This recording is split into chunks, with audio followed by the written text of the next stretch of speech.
भक्तजनों, आपका हमारे चैनल ज्ञान रस वर्षा पे हार्दिक स्वागत है।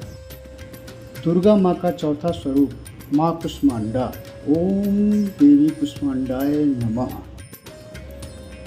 मित्रों, जय माता दी। दोस्तों, आपका स्वागत है हमारे इस खास नवरात्रि वीडियो में। आज हम बात करेंगे नवरात्रि के चतुर्थ दिवस की, जो माँ कुष्मांडा को समर्पित है। माँ कुष्मांडा को सृष्टि की आदिकर्त्री और ब्रह्मांड की जननी कहा जाता है। आइए जानते हैं उनकी कथा, स्वरूप, पूजा विधि और महत्व विस्तार से। दोस्तों, हम माँ कुष्मांडा का स्वरूप का वर्णन करेंगे। धार्मिक मान्यताओं के अनुसार माँ कुष्मांडा का स्वरूप अत्यंत तेजस्वी और दिव्य है। उनके 8 हाथ हैं, इसलिए उन्हें अष्टभुजा देवी कहा जाता है। वे कमल, धनुष, बाण, चक्र, गदा और अमृत कलश धारण करती हैं। माँ सिंह पर सवार रहती हैं और उनका तेज सूर्य के समान चमकता है। मित्रों, उनका नाम 3 शब्दों से मिलकर बना है। कु अर्थात छोटा, ऊष्म अर्थात ऊर्जा, अंड अर्थात ब्रह्मांड अर्थात छोटी सी ऊर्जा से पूरे ब्रह्मांड की रचना करने वाली ओम देवी कुष्मांडाय नमः। माँ कुष्मांडा की उत्पत्ति की कथा। मित्रों, हम देखेंगे पुराणों में वर्णन मिलता है कि जब सृष्टि का कोई अस्तित्व नहीं था, चारों ओर केवल अंधकार था, तब आदिशक्ति ने कुष्मांडा रूप में प्रकट होकर अपनी मुस्कान से ब्रह्मांड की रचना की। उसी ऊर्जा से सूर्य, ग्रह, नक्षत्र और जीवन का आरंभ हुआ।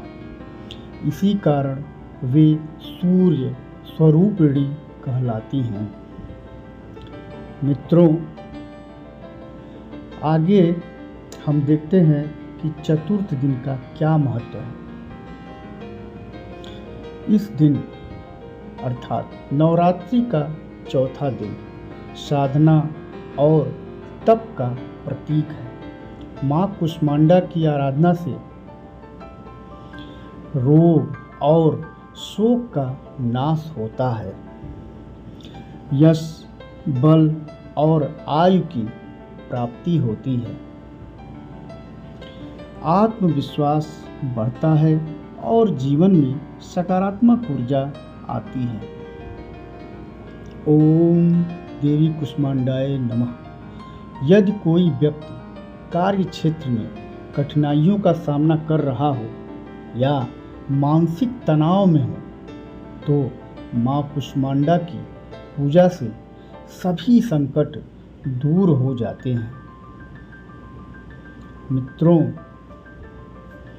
हम आगे देखेंगे कि पूजा विधि, माता की पूजा की विधि क्या है।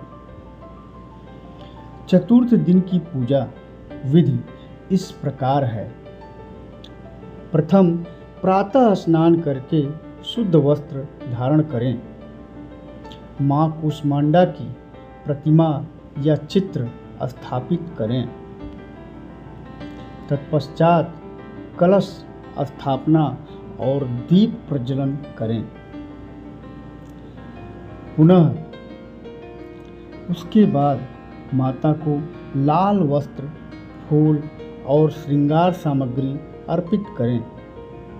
अंत में भोग में विशेष रूप से कद्दू, मालपुआ, दूध और नारियल चढ़ाएं। अंततः पूजा के समय यह मंत्र जप करें, ओम देवी कुष्मांडाय नमः। अंत में आरती करें और परिवार व समाज की सुख समृद्धि की कामना करें। मित्रों, हम आगे देखेंगे। यह चैनल पर अगर आप नए आए हों तो सब्सक्राइब कर लें, बेल आइकन दबा दें ताकि वीडियो का नोटिफिकेशन आपको मिल जाए। आध्यात्मिक महत्व। इस दिन का आध्यात्मिक महत्व क्या है? मित्रों, माँ कुष्मांडा हमें यह संदेश देती हैं कि मुस्कान से भी अंधकार मिटाया जा सकता है। उनकी उपासना से धैर्य, संयम और सृजनात्मकता की शक्ति प्राप्त होती है।